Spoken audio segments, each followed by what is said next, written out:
Sevgilim kim kimlerle? Hazır. Yusuf kimlersen? Getir bak. Butterfly ilə, butterfly ilə, butterfly. Ha, ne oldu Musa? Buraxdın.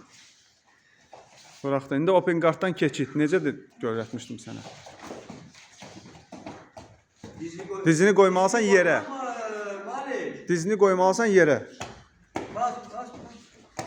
Yerə. Bas, yerə qoy. Tarazımı salla.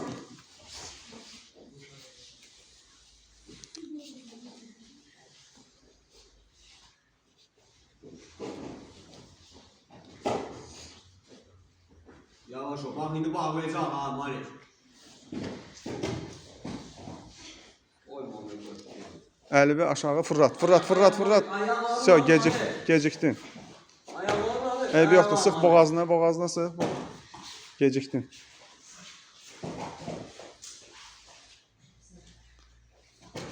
Tamam yürü kes. Gel sağ göstereyim sol ellerden indi. Dizini yerə. Düz tut. Oradan yox, dizini. Ay sağ ol. Ne gittin? Get. Qoy yerə. Bas yere. Koy yere o mesleği kaldı ki bas yere. Qoy.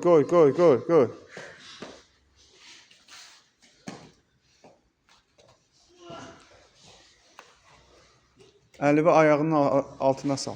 Doğru böyle. Sal ayağının altına. Doğru böyle geçiyor. Sal ayağının altına. Gecikdin.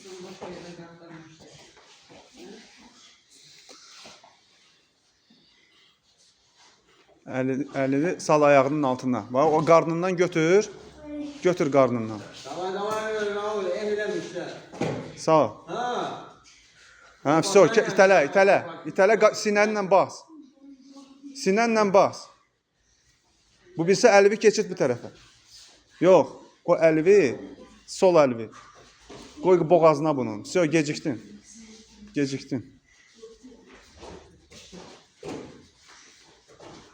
Manikür vapurundan kaç çıkarsan? 30 saniye. 30 saniyede vakit kaldı.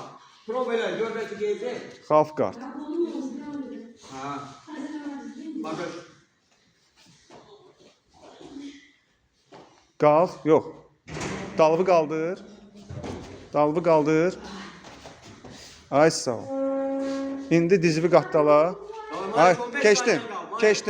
Bu birisi ayağından da bax. Tarazlığı saxla, yıx. Все. Tamam kes kalıyor 10 saniye. Yox. İlk kontrol elə heç olsa. O birisi dişini kaldır kağı yoktu.